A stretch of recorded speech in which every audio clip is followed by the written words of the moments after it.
বিতর্কিত নারী কমিশন করে আমাদের দৃষ্টি এদিক রেখে বর্তমানে মার্কিন যুক্তরাষ্ট্রের সাথে বাংলাদেশের স্বাধীনতা বিক্রির সওদাবাজি হচ্ছে কিনা সেটা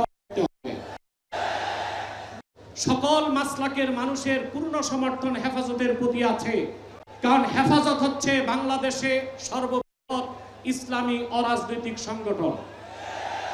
আজ আমি এই জনতার পক্ষ থেকে, বাংলাদেশের কোটি কোটি মুসলমানের পক্ষ থেকে হেফাজতের সম্মানিত আমিরের কাছে বলবো, হেফাজত রাজনীতিতে যাবে না, কিন্তু রাজনীতি নিয়ন্ত্রণ করতে হবে। 53 বছরের ইতিহাস আমাদের। আলেম ওলামা পীর মাশায়েখ মাদ্রাসা ছাত্রদের পবিত্র রক্তে পা রেখে তারা ক্ষমতায় যায়, আর ক্ষমতায় যে ইসলাম ও মুসলমানকে চ্যালেঞ্জ করে। এ সুযোগ আর দেওয়া হবে না।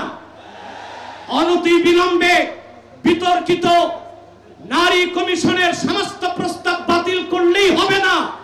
যে নারী নামের হিজড়াগুলো এই দুঃসাহস করেছে, গ্রেফতার করে তাদেরকে আইনের আওতায় আনতে হবে।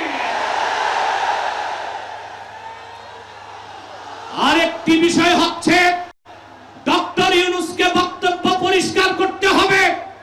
16 বছর ভারতীয় আধিপত্যবাদের বিরুদ্ধে আমরা রক্ত দিয়েছি।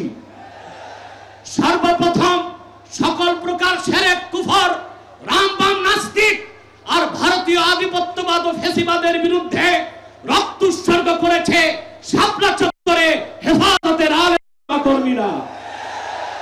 সেই আন্দোলনের আগ্নেয়গিরিতে 5ই আগস্ট ছাত্র জনতা আগুন ধরিয়েছে শুধু। অতএব আলেম ওলামাকে বাদ দিয়ে কোনো সিদ্ধান্ত মেনে নেওয়া হবে না। ডক্টর ইউনূস সাহেব পরিষ্কার করুন, মানবিক করিডোরের নামে বাংলাদেশকে ইন্দো প্যাসিফিক অঞ্চলে যুদ্ধের দিকে ঠেলে দিবেন না। আমরা ভারতকে শায়েস্তা করেছি। যদি আটলান্টিকের উপর থেকে কেউ আগ্রাসন করতে আসে, বাংলাদেশের প্রত্যেকটি মাদ্রাসা একটা ক্যান্টনমেন্ট হবে। সেনাবাহিনীর সাথে কাঁধে কাঁধ মিলিয়ে মাদ্রাসা ছাত্ররা দেশ রক্ষায় মাঠে নামবে। আমার বাংলার কোন 1 ইঞ্চি মাটিতে আগ্রাসনের থাবা বসালে সেই কালো হাত ভেঙে দেওয়া হবে।